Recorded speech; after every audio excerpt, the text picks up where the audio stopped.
Advisor and supporter of Donald Trump's Make America Great Again agenda, Sebastian Gorka wrote in his resignation letter, "The individuals who most embodied and represented the policies that will make America great again have been internally countered, systematically removed or undermined in recent months." Mr. Gorka's nationalist views made him an ally of the ousted chief strategist Steve Bannon, who he previously worked with at the right-wing website Breitbart News.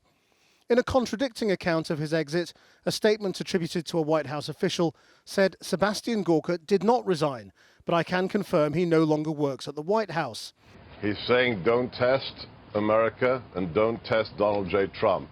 Known for his combative defense on cable news of some of President Trump's more controversial policies, Mr. Gorka has drawn criticism for his views on Islam and faced accusations of links to far-right groups in Europe. Yesterday, he said he intends to support the president from outside the White House. And Sebastian Gorka joins us now live from Washington, D.C. If what you say in your resignation letter is true, that the forces who are against the whole Make America Great Again move are in the ascendant, that people like you have been sort of frozen out and undermined, how has Donald Trump so quickly lost control of his own administration?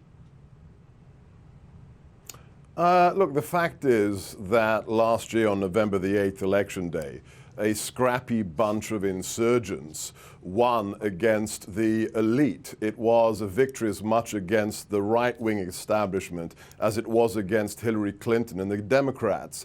A few months later, on January the 20th, on the inauguration, when we came into the building, we came into the White House, it was a hostile takeover. Remember, Donald J. Trump may have formerly been the GOP Republican candidate, but he had nothing to do with the entrenched GOP establishment here in the swamp. So it's not surprising that there are forces inside the building who pushed back. There are many people inside the White House who would have been comfortable in a Hillary Clinton administration, and that's just the reality of the swamp. But don't worry, we will win. So, I mean, you're talking about the generals, clearly, aren't you? I mean, you're talking about General John Kelly and General McMaster. I mean, these are the people who've come into the White House, and as they've come in, you and Bannon have been driven out.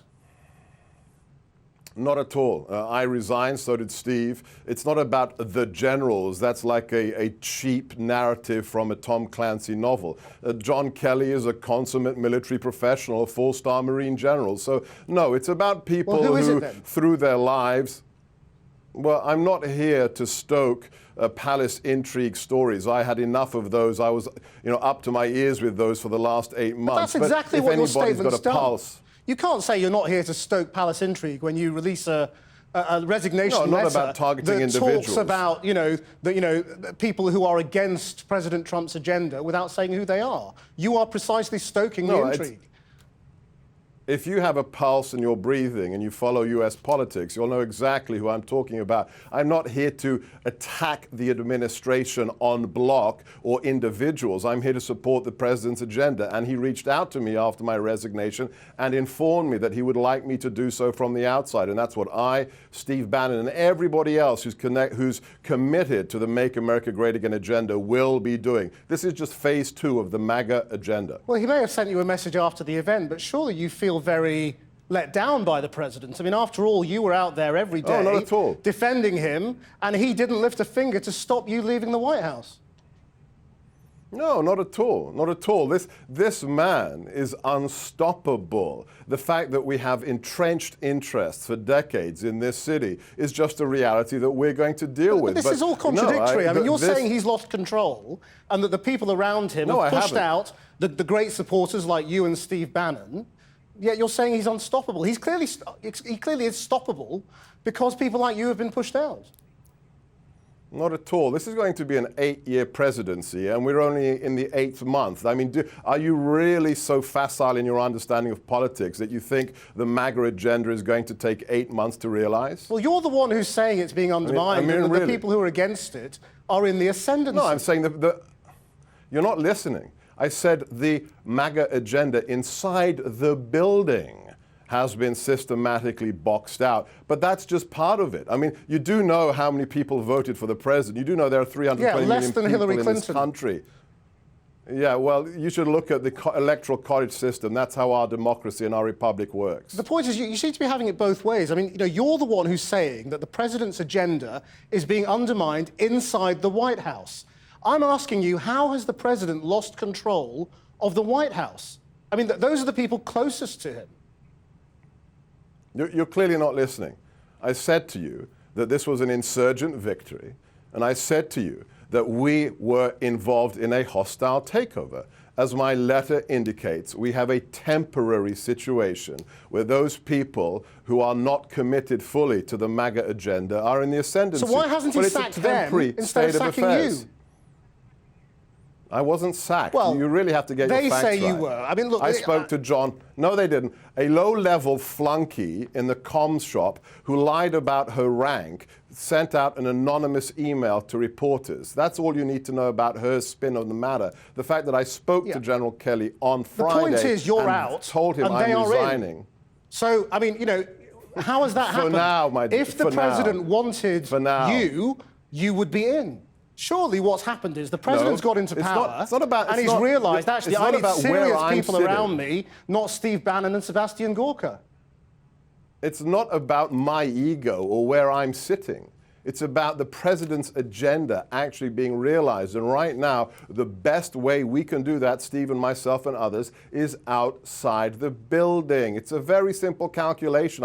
If you want me to explain it to you a fourth time, I will. No, what I'd really like you to do is shed some light on how things worked inside the White House. Because you were there, and so was Steve Bannon, during one of the trickiest periods and arguably one of the most damaging periods for the Trump presidency, which is what happened over Charlottesville and the mess he got into over his sort of equivalence over the far right and anti-racism protesters. So, because what I wonder is, what were you saying at the time to him then? What were people around President Trump saying to him? Were you the ones egging him on to say, look, there is bad on both sides here, don't come down on one side or the other?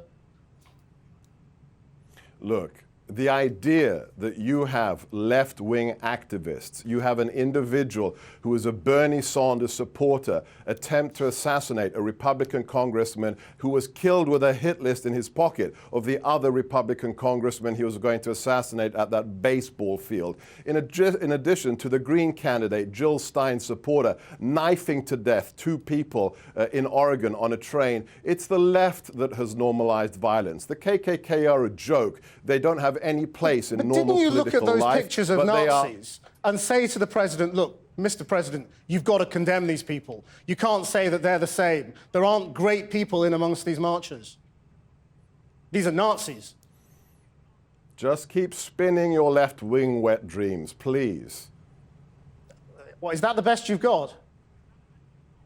No, I mean, you're clearly not listening. There is violence on both sides of these events. When people come with baseball bats and urine bombs to these events under the name of anti-fascism, I'm sorry, we don't do that in a democracy. The KKK are just as bad as individuals on the left who come to be violent. It's not a complicated state of affairs. This is very revealing. I mean, if this is what you were saying to Donald Trump, then I think we get a really good sense of why he said what he said.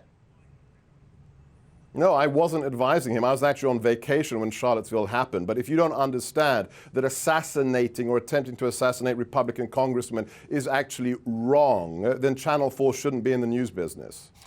Oh, well, we'll take your advice under consideration. Sebastian Gorka, thank you very much indeed. That's great. Thank you.